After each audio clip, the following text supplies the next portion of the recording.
everybody, welcome back to Plot Twist. I have another book review for you today. I can talk. I will be reviewing Witch Eyes by Scott Tracey. This was a book that I picked up when I went to Alaska the first time to visit my boyfriend's dad.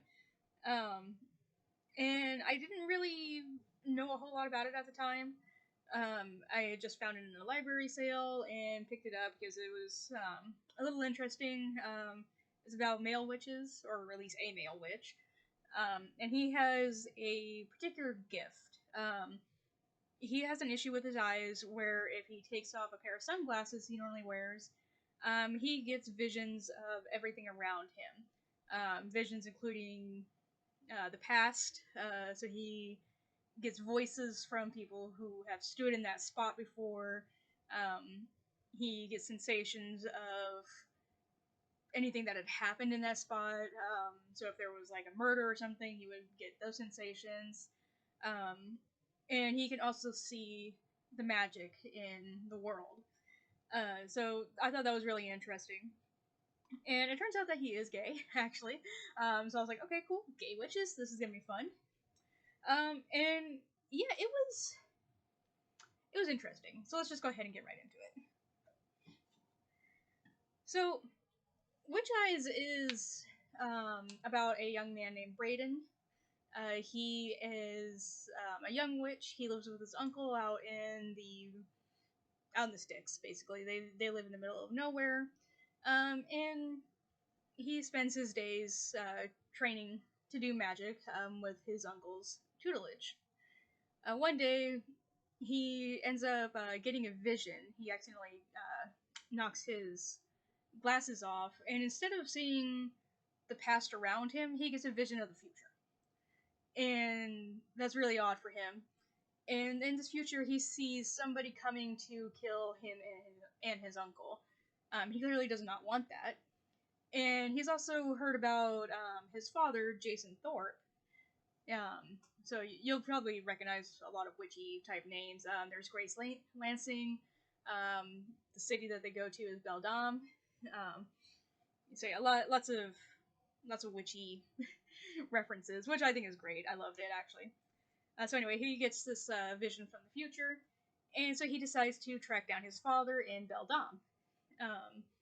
So he makes it there without his uncle's permission. Actually, his uncle, he ends up kind of slipping a sleeping potion to and making him go to bed, and then he runs away, which I thought was pretty funny. And so he goes to Beldam and realizes there's a sort of a Romeo and Juliet thing happening here. So we've got these two families that have been fighting for centuries, and the rest of the town just has kind of accepted it. Not everybody in the town knows about magic, knows that they're witches or anything like that. They just sense that something's off. But then there are others who know about magic, and have magic themselves, or at least related to people who have magic. So once he's in this place, he arrives on a bus, and on the bus he meets a young man named Drew, who tells him not to get caught up in the fight between the Thorpes and the Lansings.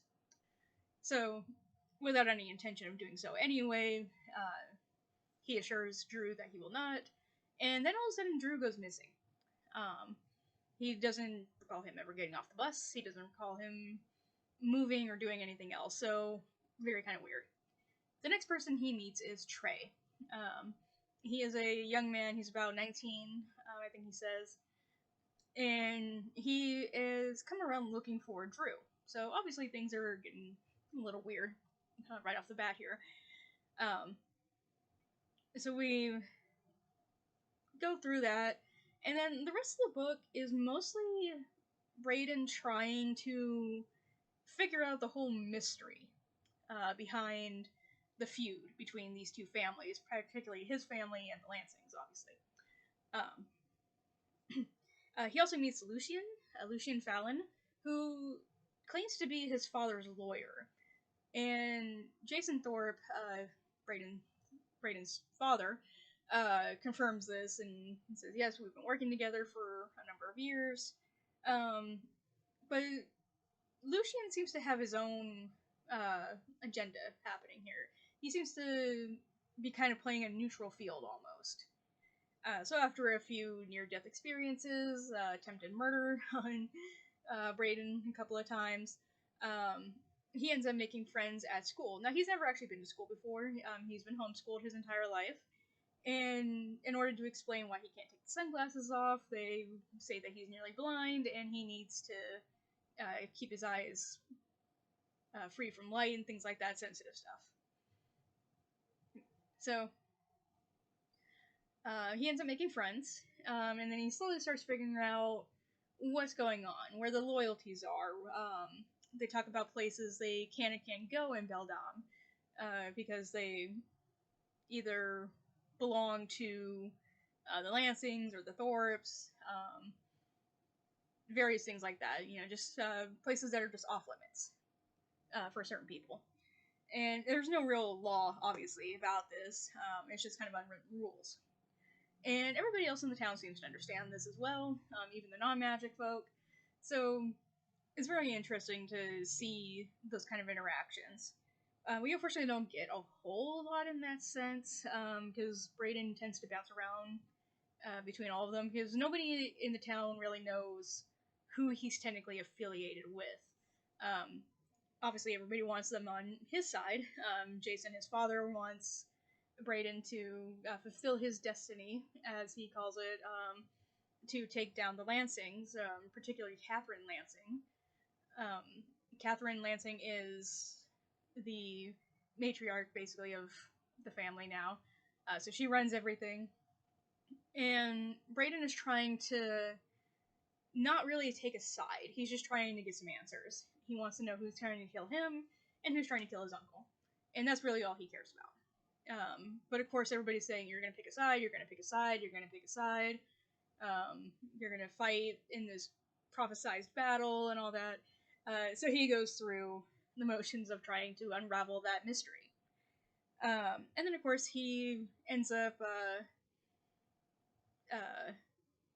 falling in love with Trey, the boy he met at the bus station after Drew. And then they find out that there's some issues with that relationship as well. I've mentioned Romeo and Juliet. I'm sure you can probably guess what's happening. It was not subtle. It's really not subtle. So I don't really necessarily feel like that's a spoiler at all. But obviously, Braden is very torn about this.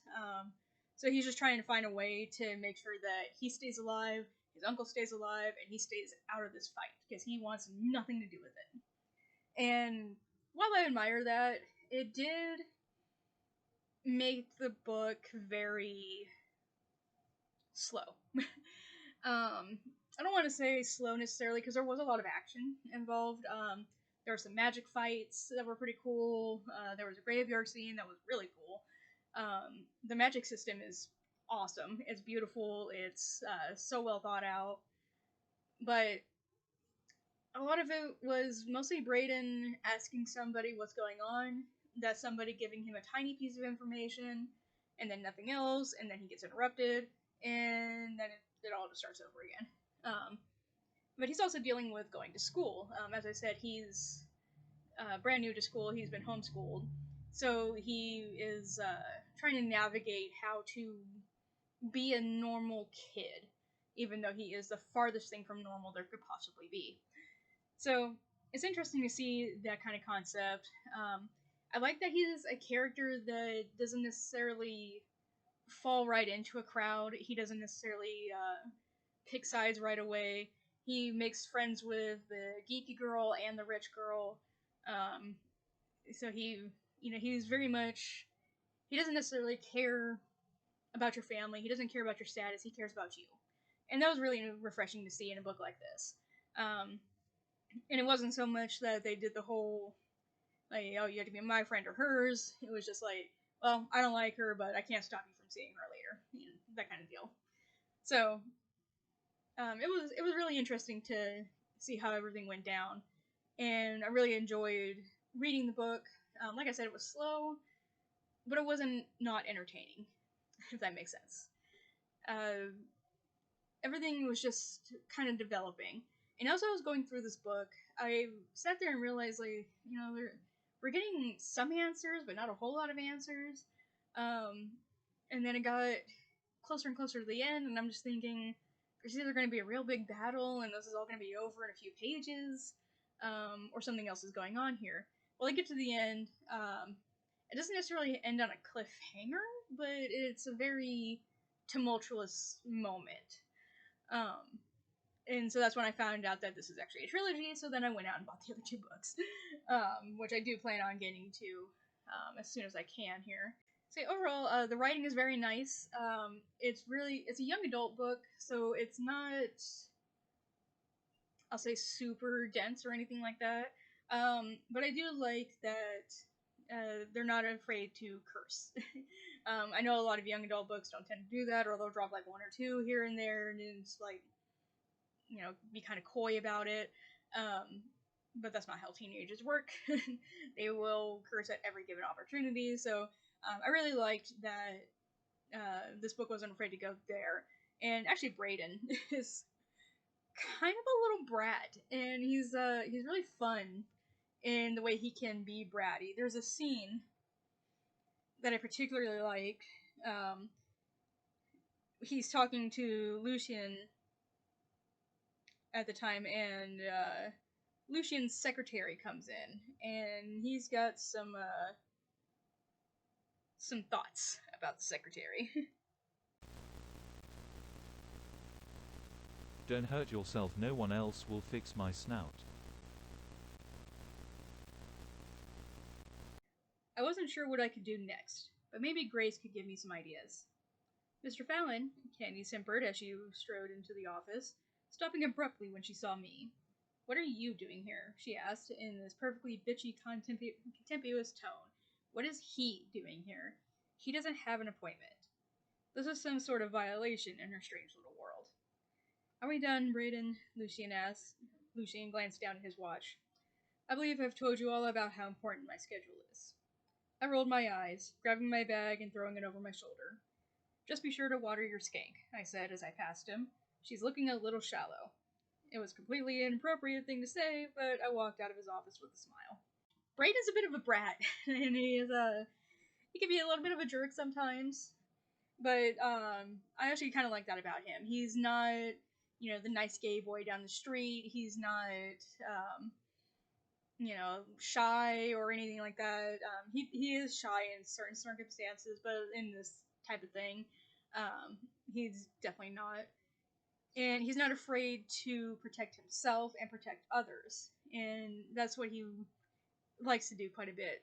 So it's really interesting to see that kind of a character as a main character. Somebody who doesn't take crap, is ready to call out crap as he sees it, and will kind of be a dick right to your face.